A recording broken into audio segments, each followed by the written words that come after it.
Good morning and welcome to another great edition of Money Truth Moments with our very own financial expert, our very own Judy Kopenbarger. How are you? I am fantastic. I am having the best day already. How are you doing, Carlos?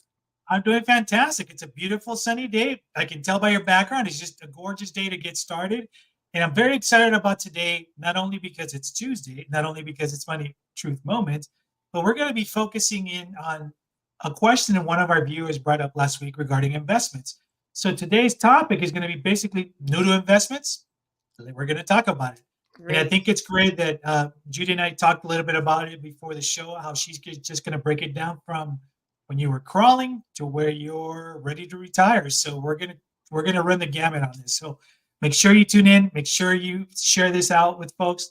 Pen and paper, as Judy always says, right? And take some great notes because we're gonna have a great show. What do you say we get started, Judy? I'm ready. Let's go.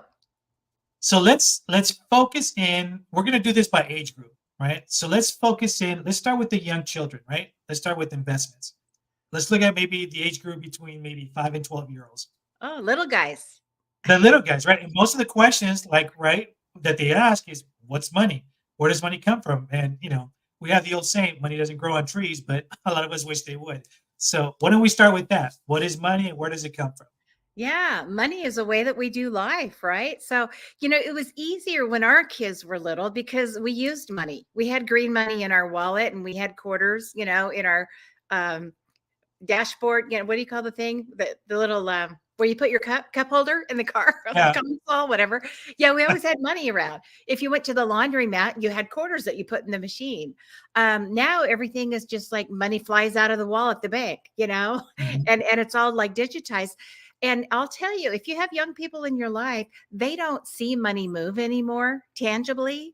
So you got to talk about what you're doing. You go to the grocery store, you talk about we could buy 1 can of these kind of beans or 2 cans of these kind of beans or soup or whatever, right? And so you talk about the value of money because it's kind of this invisible concept. We assume they get it. They don't. How would they, right?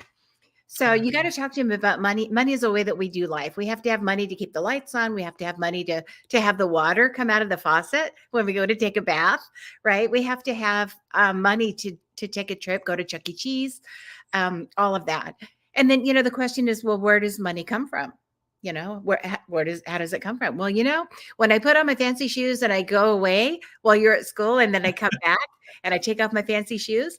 When I'm away, I'm doing something to make money. Well, I guess anymore people work at home. So they're going to have to figure out how to explain that.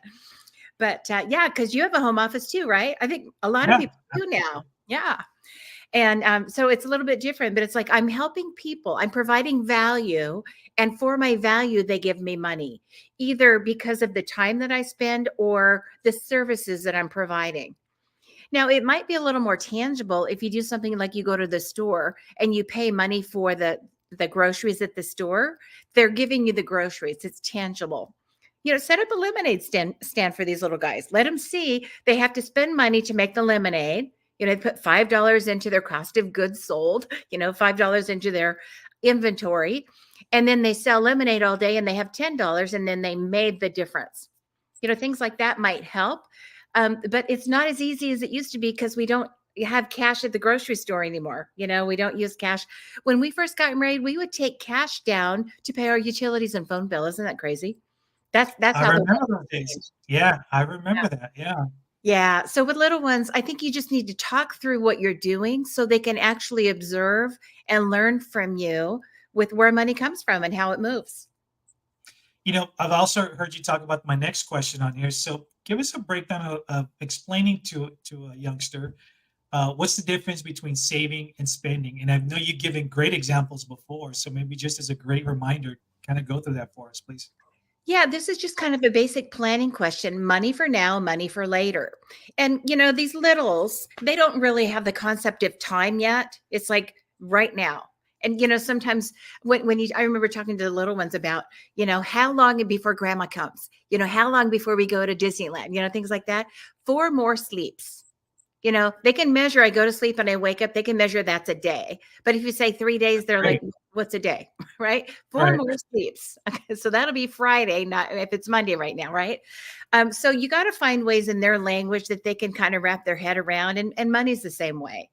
So when you talk about saving and spending, it's money that we need today to buy the ingredients for Taco Tuesday, or it's what we're going to need Friday when we go out to the movie or go to pizza or go to the park, and we, have a snack at the park or something. So money for now and money for later. Spending is money we need right now. Saving is money we're going to need for later, right? Because we might not go get money on Friday, but we're already going to have the money that we saved to use on Friday. So you can kind of talk through concepts like that. It's really funny. You have to get into their mental map, the way they Right. see the world and what the words that they know. And I'll tell you, I messed up so much. We have 5 kids, right? So I messed up so much using words I thought they knew. Sometimes it's really funny. Other times it really kind of scars them.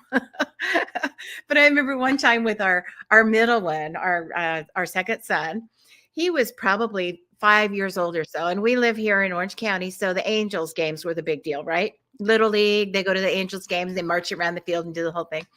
So he got to go to the Angels game one time. And this one I didn't go. His dad went with him. So they were the Angels game and he was ready. He had seen the movie Angels in the Outfield. Oh my goodness, this is going to be great. So he went there and did the whole thing. And he got more and more sad, more and more angry, more and more sad, more and more angry as the game went on. And he came home with his lip out and his arms crossed, and he had been totally, like, royally ripped off. What's the matter, Nicholas? What happened? Didn't you like the game? No. Well, you went and saw the Angels play, right? You went to the big stadium and the big screen and all the people and the popcorn and all that. No, no Angels came. He was so ripped off because he was going to watch the Angels play. He'd seen the movie where Right. the Angels swooped down. Yeah. That never happened. He wanted that. And all he said, they were just a bunch of guys playing baseball. So anyway, so in his mental map, he knew what it was. That's awesome, though. And speaking of money, I remember our twins, they were little. They were like just going to the bank, maybe 4 or 5 years old with their first little bank account. And we took their money there. Well, they took their money there. I drove them. And I told them, we're going to go there so your money can grow. Oh, they'd seen things grow. They'd planted seeds, right? And remember those little sponges and beach towels you get? They're really tiny. You put water on them and then they just kind of grow and grow and grow. So they knew what grow was. And when they gave the money to the lady, she took it away and put it in the drawer. Nothing grew. They were so ripped off. They were really mad at me that I gave the money away. So anyway, in terms, okay, we're going to go to the bank. We're going to give the money to the lady. When we go back later, she's going to give us more back, right? After many, many sleeps. So that's what I should have done. But, we all mess up. Sometimes it's entertaining. Other times, it can really kind of mess you up. So, yeah. That's some great stories for sure. I mean, things that you don't really think about, but if you're just joining us, please make sure that you share this out with parents that you guys know, because we're really going to cover everything from the littles to adults getting ready to retire as well too. So, welcome to the show. For those of you just joining us, please make sure you watch the beginning of the show because we're discussing what is money for the littles, right? So let's move on. So for the little guys, right? How can they earn more money, right? Aside from chores like pick up your clothes, put it in a hamper or whatever. What can you say to parents to just kind of ignite that? Okay, these are other little ways for them to start learning how to do that, how to earn money. Yeah, provide value, right? So little kids, they can paint rocks and their paperweights. They can create little greeting cards, with their little art skills and craft skills, create greeting cards, sell those. Here we have chickens, and so it's easy. We have eggs, littles can sell eggs here. When our children were small, we kept bees. And so you always had, everybody wants honey. Everybody loves the local honey. It's really good for you. And it's amazing. All the products from the hive. And so they'd be out there with the table, as the cars went by selling, fresh honey, local honey. So there's always a way to provide value. You can get your, if they're big enough, we're talking about 5 to 12, maybe they're not big enough yet to operate a lawnmower. Maybe they are, but, to do some chores, offer it to the neighbors that you will do some chores, pick some weeds or help with the gardening or move rocks or whatever, outside, sweep their porch. If you live where it's really cold, little kids are great with all that energy they have at getting rid of the Mhm. snow, right? And cleaning off the sidewalks and cleaning off the roofs. And there's plenty to do in snow country.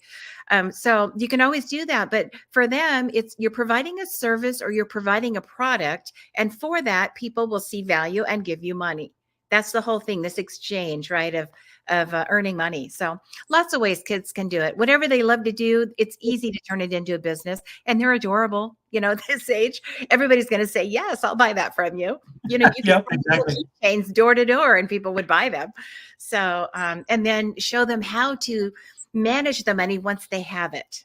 It's not like I earned all this money. I worked 3 days door to door, selling all my crafts and my wares. And then you go blow it on something. Right. You just show them part of the money is for now, part of the money is for later, and start Right. that whole process of saving, which will in turn become investing in the later years. It's funny, but to me, little kids are probably the best salespeople Mhm. because one, like you say, you can't say no. And if you do kind of say no, you have that guilt trip that will haunt you for the rest of the day. You know what I mean? Yeah, it's easy to sell when you're a kid. You're Yeah, looking at it, "You exactly. wanna buy one of these? Okay." In that case, right? Like that heartbroken when you say no, it's like, okay, wait, let me change my mind. Yeah, Just yeah, change it with that. yeah. Okay, so I can't wait to hear another story about your kids. But I want to talk to you about how did you handle like explaining what is a piggy bank, and how did you explain like how does a piggy bank help you grow money? Yeah. Yeah. Well, getting Mr. Money to work. So, when you're little, it might not be about, the stock market and real estate and things like that. It might be, if you're a family that does that, they will learn that, which is a wonderful gift. But it might just be about saving until you get enough to do something with it, investment wise. So when you talk about a piggy bank in the old days, it was a big fat, you've seen pictures of them all the time. I haven't seen very many real ones anymore because again, there's that tangible money we don't really do, but I think we should bring it back, especially for Yeah, littles as they're learning. The big pig, had a big body, so you could put a lot of coins in there. But when you talk about what a piggy bank is, and little kids, remember, they haven't seen it. It's like they haven't seen a phone booth, right? You right. talk about a Yeah, phone booth, they're like, what do you mean? A booth? What's a booth? Phone? So things like that. They don't have a frame of reference for some of these words that we grew up with and using. So you talk about a piggy bank, that's money that you save for later after many sleeps, right? That's for something we're going to do special down the road. And then how it can help you grow your money. It really doesn't help you grow your money at that point. But I would say once they have $100 or a couple $100 saved in their piggy or their box or wherever it is, take them down to the bank and let them open an account. As soon as they're big enough to write the letters in their name, I think they should go to the bank, talk to the banker. It's really good personal skills anyway, right? Social skills, and open an account. Then when the statement comes, it's got their name on it. Oh, that's my money that I'm saving for later, many sleeps later, right? And they start to own it and they start to have some confidence around their own money, not your money, but their money. And I think it really helps for them to have some of that money in their piggy that comes from earning chores, whether it's an allowance or they earned it or they sold something or whatever it was. Maybe they won a prize. I've got friends that race horses and they get money. When they win a race, they save up and they buy saddles, and it's amazing.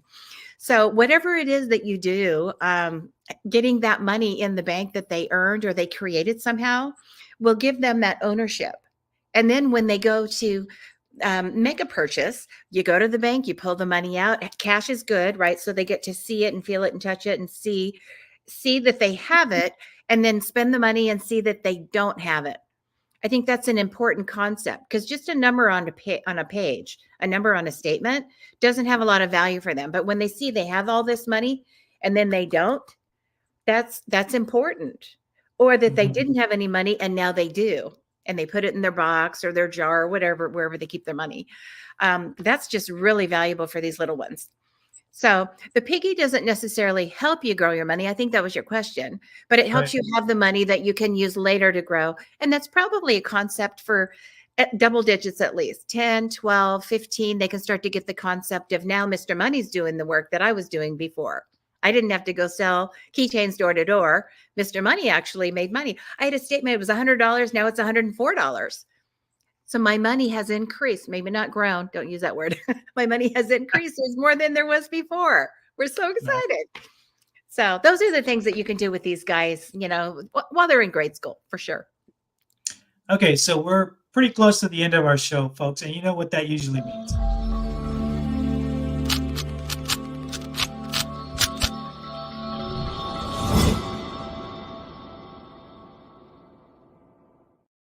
Today, what is our money truth challenge? Because this should be very interesting, especially for parents who are just listening, or aunts, uncles, grandparents. This is your challenge for you, right? Oh my goodness. Anybody that has littles in your life, it might be grandkids, neighbors' kids, maybe your teacher, whatever it is, the concept of allocating money as it comes in. So once they get a birthday check from grandma, once they get, a $20 bill or a $10 bill from auntie, right, for Christmas or Easter or whatever, or if they sold something, they earn the money. The money comes in. Your challenge is to help them allocate it into 3 parts. So these little guys, they can have money that is for me, money that is for somebody else, and money that is for later, right? So it's now, later, and money for giving away. So let's say they earn $9 to make the math easy. $3 immediately goes into whatever I want to use, fun money, anything I want, anytime. $3 needs to leave the house. So you do something nice for mom. You do something nice for little sister, buy them a toy, right? And just get them in the mindset of it's not all about me, right? And some kids need that. Other kids, they need to spend the money on themselves because it's all about everybody else. It's really interesting to watch how different they are. So $3 is for anything I want. $3 is for somebody else. And I can't buy my little baby sister a yo-yo because we know who it's really for, right? So really outside of your own world, giving it to someone else, maybe it's, putting it in the offering box at church. Or maybe it's helping put toys into one of those boxes you send overseas at Christmas, the Operation Christmas box things. There's so many things that kids can do, but help them use money for something else. And the third part is money that never happened. It's long-term money for many, many sleeps later, for when they get older, when they start investing. So part of the money for now, part of the money for later, part of the money for somebody else. That's how you allocate it. Find some littles in your life as a challenge. Find some littles in your life and teach them that. Maybe get them 3 little boxes and label them, right? Money to spend, money to save, money to give. You can do that. That's your challenge. That's a great challenge. And I'm hoping that folks, you guys that are listening and watching this as well, take up this challenge and let us know how that works out, because we would love to hear just what kind of feedback you get from the littles, right? Like the questions that they may come up with, this stuff that we just kind of briefly touch on a lot of things. But man, I remember, and I'm sure you can remember this, it's just growing up with this concept was just foreign to a lot of us, Yeah. which is great. And I'm glad you're breaking it down this way too. So folks, again, thank you for joining us today. Make sure that you're following Judy at judykopenbarger.today. All of our social media is on there, so make sure you connect with her. We're here every Tuesday morning at 8 a.m. and replays on Thursdays at 8 p.m. So make sure you tune in, share it out. Judy, any last parting words? Yeah, it might be worth a reflection for you as you're having this amazing week with great weather. I think most of the country has great weather right now. But how do you spend your money? How do you save your money? How do you give your money? Great reflection. Make it a great week, guys. We'll see you next time. Awesome. And also, just as a teaser, remember, we're continuing this. So next week, make sure you tune in. Again, let your parents know, and those folks also who are interested in learning about new to investments. But we're going to cover teenagers next week. So you don't want to miss the show. Until next week, take care, Judy. Bye-bye.